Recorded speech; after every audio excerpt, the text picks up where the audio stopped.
WSBT-22's Zach Crenshaw is just back from Goshen.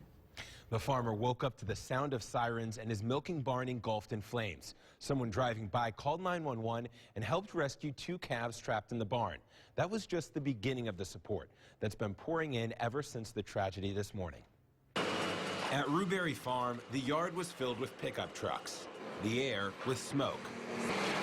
Where a dairy barn stood hours earlier, friends, neighbors, and strangers were hard at work. It's normal in a way. If something bad happens, we're going to turn out, we're going to help, and we're going to support them and as much as we can. It felt more like a construction zone than a fire scene.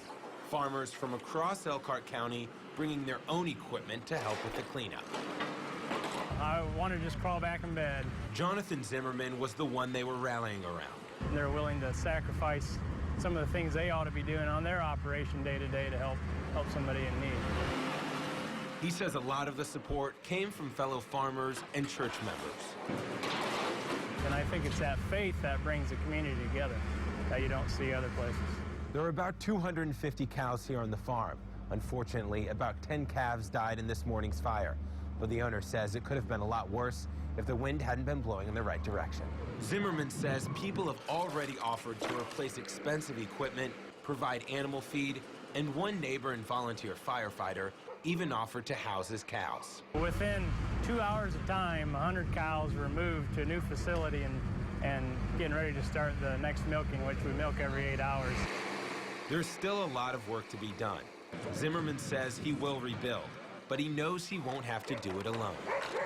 Everybody will turn out and help them. You know, people just fill in where it needs to be. It's unbelievable. What a community.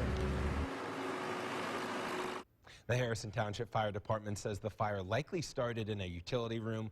Zimmerman told me it was probably faulty wiring in the milking parlor because he said there aren't many other explanations. Fortunately, though, he doesn't have to stop his milking operation or move his cows all across the area because that neighbor stepped up to help. Yeah, that's amazing. You know, I know they mentioned to rebuild. Any idea when they plan to do that, when it'll happen? You know, as soon as they can. He hopes to be rebuilding in the next month, and he says one of the barns still has its basic structure, which really helps. We'll be able to build that one faster. But the problem is one of those barns was built in the 1800s, so you just can't get that back. No. Zach, thanks.